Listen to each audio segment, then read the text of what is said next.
McDonald's doesn't make most of its money selling hamburgers. In fact, if you strip away the brand and look at the actual business model, McDonald's is not really a restaurant company at all. It is a real estate company that happens to sell burgers as a way to generate rent payments. The company owns or controls the land and buildings where most of its restaurants operate. Franchisees, the people who actually run the restaurants, lease those properties from McDonald's and pay rent based on a percentage of sales. This means McDonald's profits regardless of whether the franchisee makes money on food. As long as customers walk through the door and buy something, McDonald's collects rent. The burger is just the mechanism that generates foot traffic.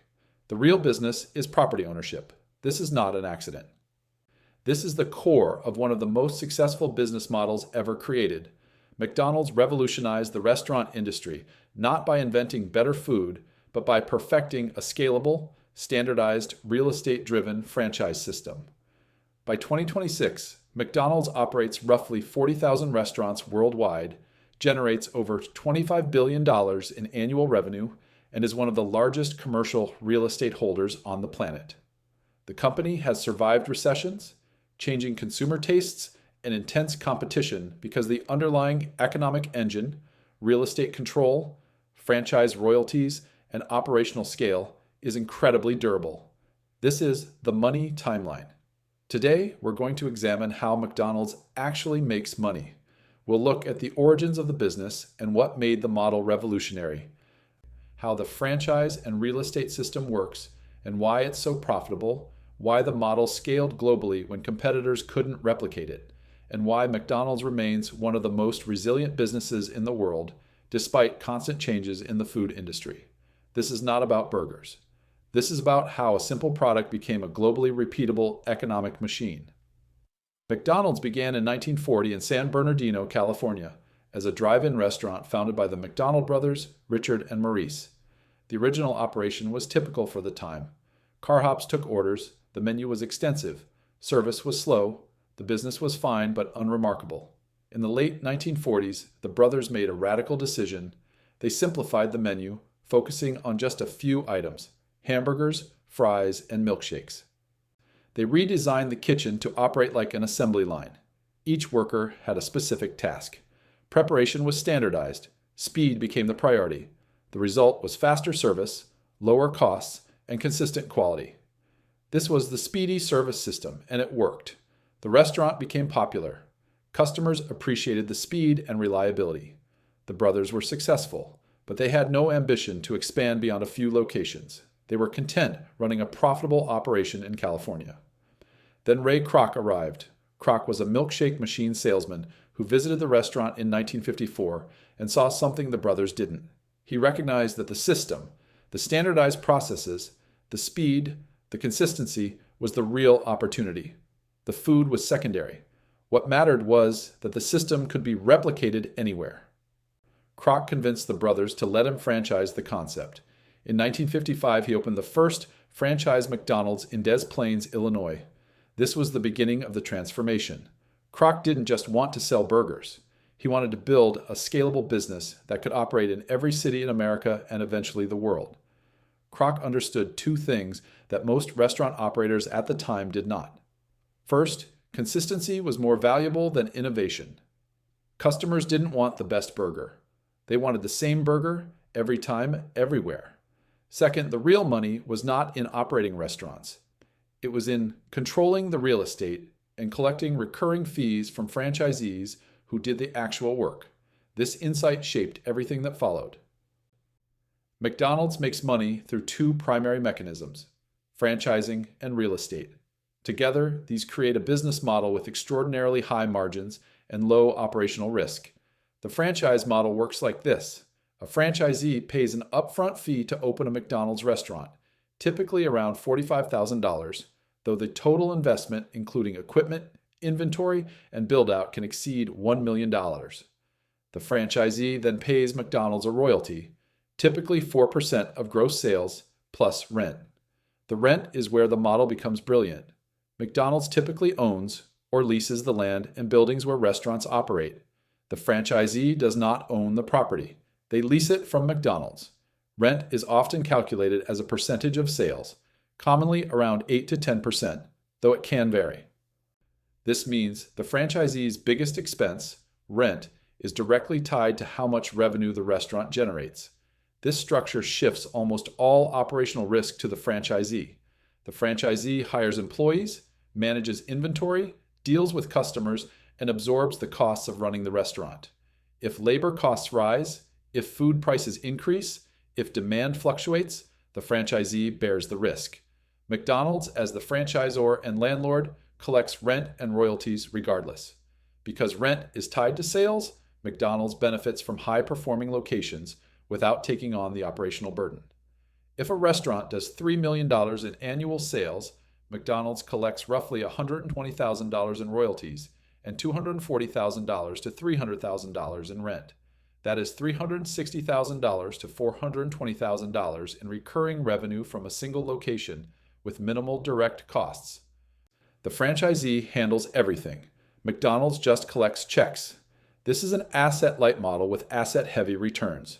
McDonald's controls valuable real estate, often in prime locations, but the franchisee funds the operations. The company generates highly predictable cash flow because rent and royalties are based on sales volume, not on whether the franchisee is profitable.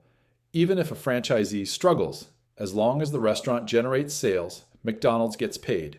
The real estate component is particularly important. By owning or controlling the property, McDonald's locks in long-term relationships with franchisees. A franchisee cannot easily walk away because they do not own the location. If they want to leave, McDonald's can find a new franchisee to operate the same restaurant. The property retains its value, and McDonald's continues collecting rent. This structure also allows McDonald's to capture real estate appreciation. Properties in high-traffic areas increase in value over time. McDonald's benefits from that appreciation while the franchisee pays rent based on current sales, not future property values. It is a compounding advantage that most competitors do not have. Franchising allowed McDonald's to expand at a pace that would have been impossible if the company had to fund every location itself. Opening a restaurant requires significant capital: land, construction, equipment, inventory, and working capital. If McDonald's had operated every location as a company-owned store, growth would have been slow and capital-intensive. Franchising solved this problem. Franchisees provided the capital. They took on the financial risk. McDonald's provided the brand, the systems, and the real estate. This allowed the company to expand rapidly without diluting ownership or taking on debt. But franchising only works if the brand remains strong and consistent. A single bad location can damage the entire network. This is where McDonald's operational discipline became critical. McDonald's enforced strict standards. Franchisees had to follow detailed manuals that specified everything from food preparation to customer service to restaurant cleanliness. Inspections were regular and rigorous. Franchisees who did not comply risked losing their franchise. This ensured that every McDonald's, whether in New York or Los Angeles, delivered the same experience. Standardization created trust. Customers knew what to expect. A family traveling across the country could stop at any McDonald's and get the same burger they had at home. This reliability was rare in the 1950s and 1960s when most restaurants were independent and inconsistent.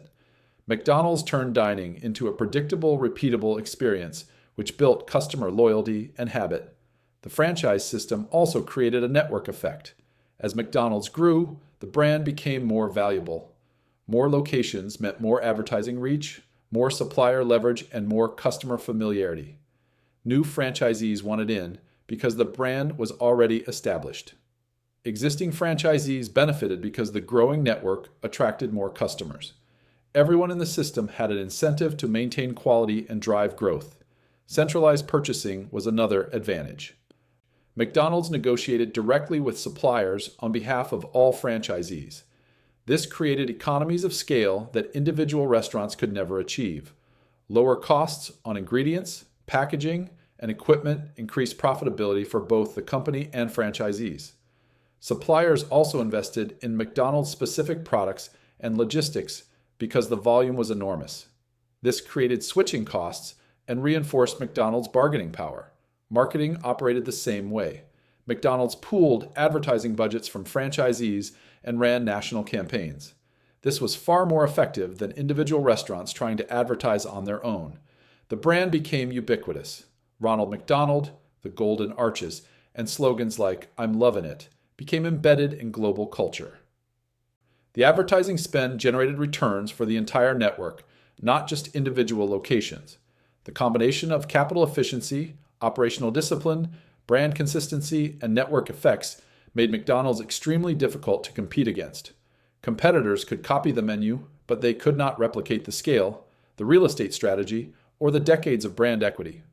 When McDonald's was expanding in the 1950s and 1960s, competition came from diners, drive-ins, and emerging fast food chains like Burger King, Wendy's, and regional players.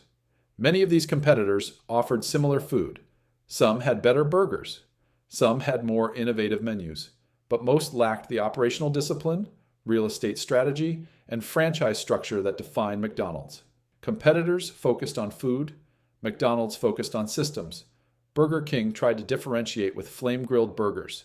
Wendy's emphasized fresh, never-frozen beef. These were product innovations, but they did not fundamentally change the business model. Running a restaurant with better ingredients or different cooking methods still meant dealing with the same operational challenges: labor, food costs, location risk, and inconsistent execution.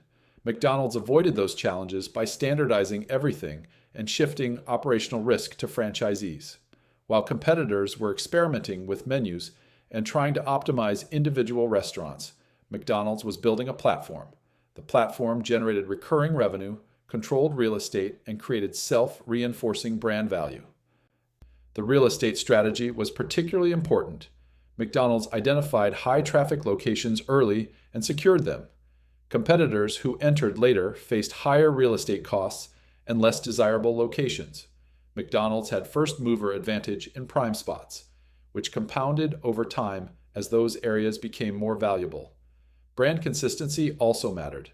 McDonald's did not try to be the best burger. It tried to be the most reliable burger. Customers might prefer another chain's food, but they knew McDonald's would deliver the same experience every time. In a mobile, fast-paced society, predictability became a competitive advantage. Families with children, travelers, and time-constrained workers chose McDonald's because they knew what they were getting. Competitors also struggled with franchising. Many chains franchised, but few enforced standards as rigorously as McDonald's. Inconsistent execution diluted their brands. Customers had different experiences at different locations, which eroded trust. McDonald's avoided this by treating franchising as a tightly controlled system, not a loose licensing agreement. By the 1970s and 1980s, McDonald's had become the dominant player in fast food. Competitors survived and even thrived in certain niches, but none achieved McDonald's scale or profitability. The business model was simply more durable. McDonald's global expansion followed the same principles that worked in the United States: standardization, franchising, and real estate control. But international markets required adaptation. The core operational standards remained the same. Food preparation, service speed, and restaurant design were consistent globally. But McDonald's adapted menus to local tastes. In India, beef was removed from the menu due to religious dietary restrictions. In Japan, McDonald's introduced rice dishes and teriyaki burgers. In France, the company offered wine and higher quality coffee. These adjustments allowed McDonald's to enter diverse markets without abandoning the operational efficiencies that made the model work. This balance between standardization and localization was critical. McDonald's did not try to force American food on every market. It offered familiar flavors alongside local preferences. This reduced cultural resistance and made the brand more accessible. Global scale also strengthened the business model. Supplier relationships became even more powerful. McDonald's could negotiate globally, which reduced costs and ensured consistency. Marketing campaigns could be adapted regionally while leveraging the global brand. Real estate strategies could be refined based on lessons learned in dozens of countries. By 2026, McDonald's operates in over 100 countries. The international business is a significant portion of total revenue. The franchise model works the same way everywhere. Franchisees pay royalties and rent. McDonald's controls the real estate. The brand remains consistent. The system scales. By 2026, McDonald's operates roughly 40,000 restaurants worldwide. The vast majority are franchised. Annual revenue exceeds $25 billion, but system-wide sales, which include all franchise locations, are many times higher, often exceeding $100 billion. The company is one of the largest commercial real estate holders in the world. It owns or controls thousands of properties in prime locations. These assets generate stable, recurring cash flow through rent and royalties. Because the revenue is tied to sales volume rather than profitability, McDonald's cash flow is highly predictable and resilient to economic cycles. The franchise model creates an asset-light structure with high margins. McDonald's does not need to employ millions of workers or manage daily restaurant operations. Franchisees handle that. McDonald's provides the brand, the systems, and the real estate. This allows the company to generate significant returns on invested capital without the risks and complexity of operating thousands of restaurants directly. The brand remains one of the most recognized in the world. The golden arches are instantly identifiable across cultures and languages. This brand equity is a moat that competitors cannot easily replicate. Even as consumer preferences shift toward healthier options or premium dining experiences, McDonald's maintains its core customer base by offering consistency, convenience, and value. The model has endured because it solves fundamental problems. People want fast, affordable, predictable food. McDonald's delivers that at scale. The franchise system aligns incentives. Franchisees are motivated to succeed because they own their operations, while McDonald's maintains brand standards to protect the network. Real estate control locks in long-term relationships and captures property appreciation. Economies of scale in purchasing and marketing create cost advantages competitors cannot match. Even as the restaurant industry changes, the underlying economic engine remains strong. McDonald's is not dependent on any single product or trend. It is a platform that monetizes locations, systems, and predictability. That platform has proven remarkably resilient.